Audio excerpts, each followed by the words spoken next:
Hello, I'm Brandy Agerbeck of loosetooth.com, and today I'm sharing 2 new lessons from the lab.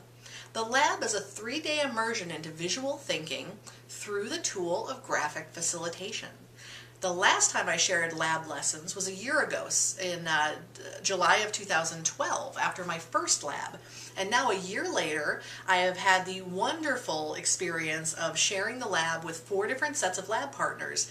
And what's been fantastic is people are coming to me from all sorts of different industries and perspectives and levels of experience, and more than I could have anticipated. We have so many folks who don't want to be a graphic facilitator when they grow up. They come from a different type of work, but they see the value of what they can learn in the lab around how they listen and take in information, how they process it and organize it, and then what kind of visual choices they make to represent that information. So, it's wonderful the type of folks, the variety of folks that are joining me here in the lab. In a recent lab, one of my participants gave me some very thoughtful feedback, and he said that over the course of the 3 days, we hadn't drawn at the wall live more than 2 hours.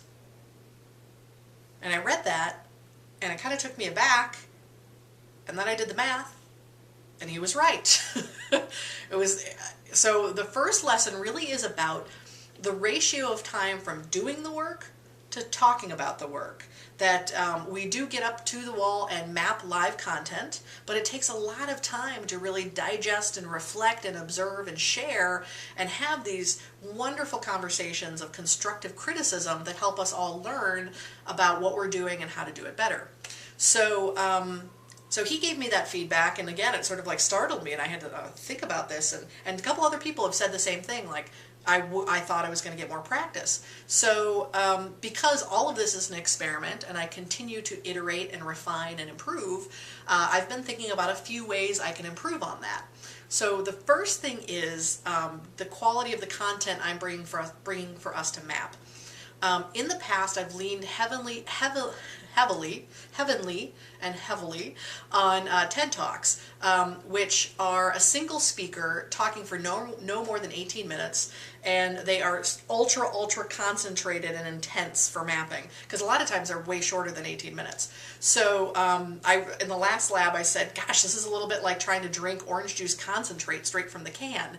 Now I do think there are some merits to having that really intense content flying at you, and how do you work with it, but it doesn't come near what we actually do sort of out in the wild.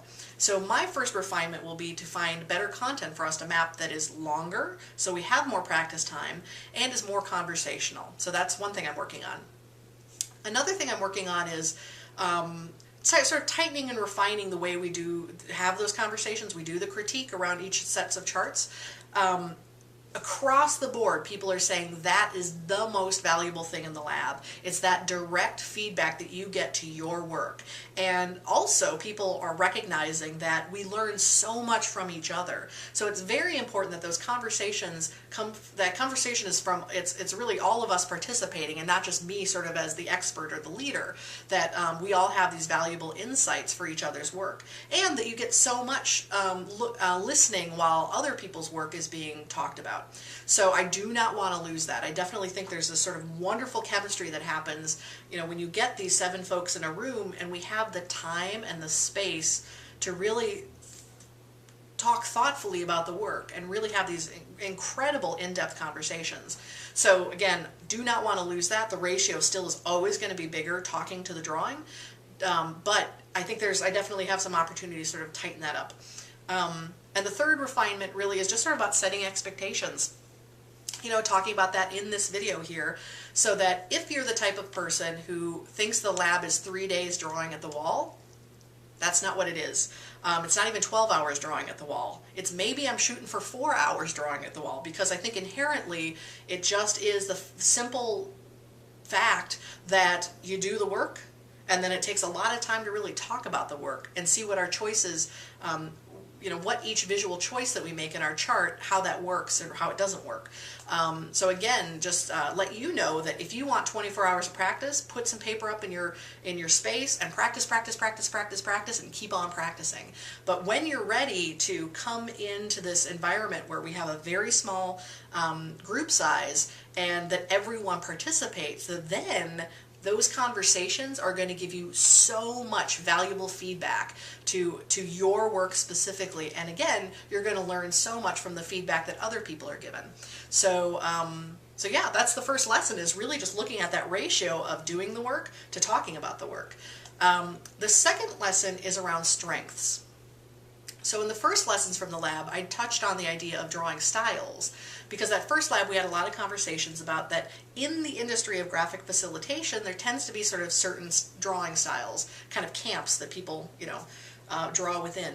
And, folks come and they sort of think like, well, am I supposed to adopt one of those styles? What am I supposed to do? Because folks are starting out, they don't really, they're looking for direction.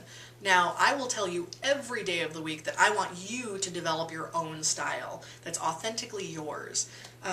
That still holds true. Now, having several more labs and more of these incredible intensive conversations really helps me recognize that it's not just style, not just the output, the thing on the paper and the characteristic of that drawing. Is it more cartoony? Is it more diagrammatic? Blah, blah, blah. How do people use color? It really is about a matter of what are your strengths. What has been an amazing opportunity and responsibility for me is that welcoming people into the lab, seeing their work, and really helping them recognize their own strengths. So one person can come into the lab and have this amazing ability to show the narrative of what happened in the room. They capture the language in a way that you can really follow the story and see the flow.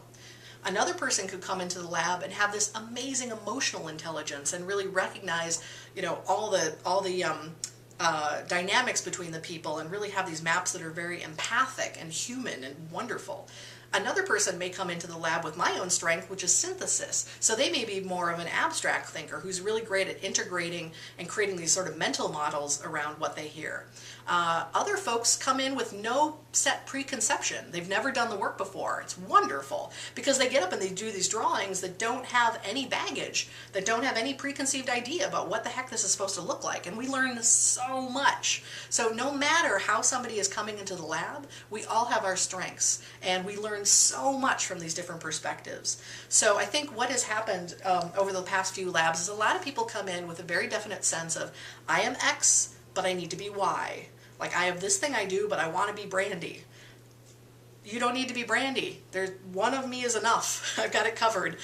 So I really, really, really want to set up this environment where we can recognize what your strengths are and you can build on them. So you are X, those are your strengths, and don't give up on your Xiness and try to become something else. Use that as your foundation that you can build on. Now, yes, of course, I want you to use your strengths and then stretch yourself into some new skills, into new capacities. But, really, again, I think it's wonderful to have this opportunity to recognize people's strengths and help them build on those. Because I think for a lot of people who do this work, if you're an independent graphic facilitator, you can have a lot of clients coming up to you saying, let's get that person who does that drawing thing. And as a client, they're coming at you with a real product focus. They're like thinking, we need one of those people who does that, makes that thing. You talk to me for more than 10 minutes, you realize I'm very process focused, that what really is the magic of this work is what happens in the process and how people feel listened to and how their work is made tangible through the work. And really I'm learning more and more and more that it's so important that the presence you bring as an individual to that process. So, just the way you show up in the room, the way you're professional, the way you're working with this group is super individual. And that it's so important that you work to your strengths, because then you're going to be coming into that work more authentically and more confidently. So really, again, I am just amazingly grateful for this opportunity to have folks come to me to work with me, and that I get to see so many different strengths and really have this opportunity to both again, support each individual in what their strengths are and help challenge them to build new capacities. So that's been another big lesson in the lab. So those are 2 lessons. the relative time of doing the work to talking about the work, and then how we each come into this work with different strengths, and how retaining and developing those strengths help us be more present in what we contribute in the rooms we work in. So those are the two lessons, and I now have I do my own experimentation. A lot has to do with frequency and timing of the work. I'm trying a new experiment, which is a fall lab. So previously it was winter and summer labs, but I am adding a new lab on October 2nd to the 4th, and that has 4 spots still left open. And then if you want to join me for the winter lab, check out loosetooth.com/lab, where you will see the new dates for January 2014.